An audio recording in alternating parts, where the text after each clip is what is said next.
Magandang araw po sa inyong lahat mga ka-vlog, boss, idol, regular viewer, silent viewer, at kasama na rin po lahat ng mga OFW. Magpapalit po ako ng mga ilaw. Ilaw po na signal light at mayroon pong hindi gumagana. At alam naman po natin na ang signal light ay napakahalaga po pagdating sa mga turn signal, left signal. So tara po, samahan niyo ako.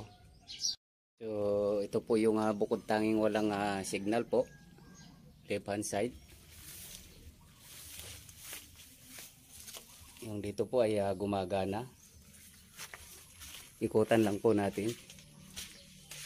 At ito po ay babiyahin na po ng maghahuling po silang ng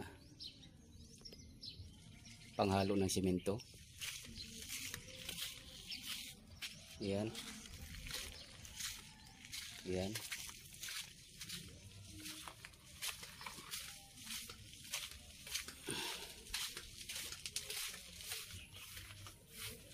Dito lang pang bukod tangi wala. So lalagyan po natin.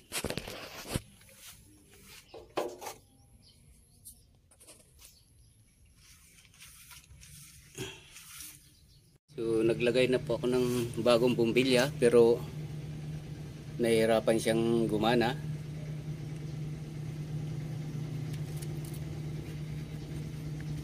Ayan, pawala-wala siya. So kapag ganyan po, kailangan po ng contact cleaner yung ganyan. Tatanggalin po natin para malinisan ng contact cleaning.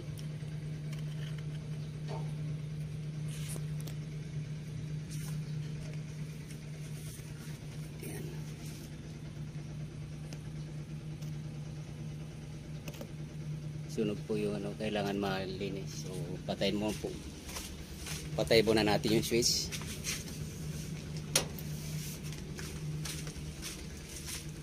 Baka mag shortage.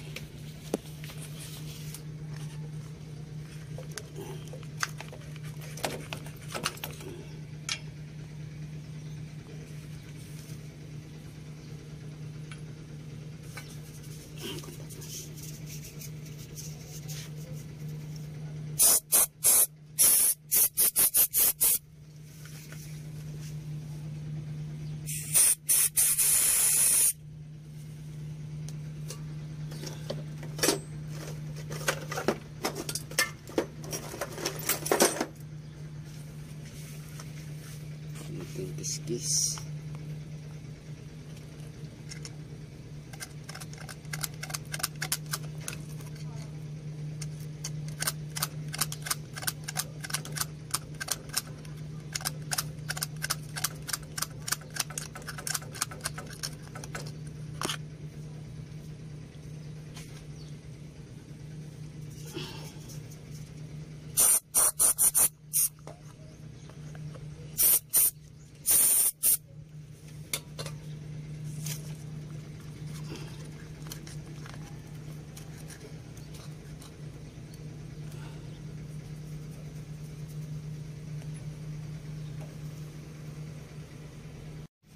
So ito po yung ginawa ko ngayon. Minodify ko po yung ordinary bulb na mataas yung current nito compare sa LED type na mababa yung current. Kasi po nagkakaroon na po siya ng abnormality sa hazard light or signal light.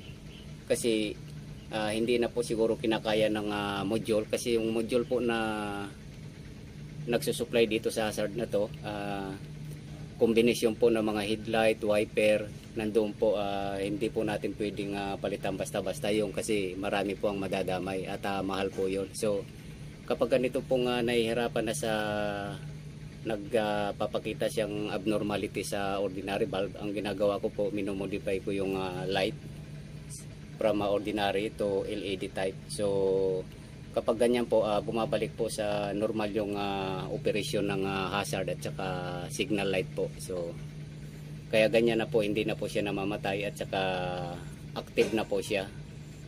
Ganun po yung ginagawa ko. So sa kadahilanan po na nagbabago na po yung resistance ng mga wiring at yung control din po ay medyo tumatanda na rin po, medyo gastado na rin. So ganyan na po yung ginagawa ko. Kaya kumpleto na po siya. Oh. So hindi na po kailangan magpalit ng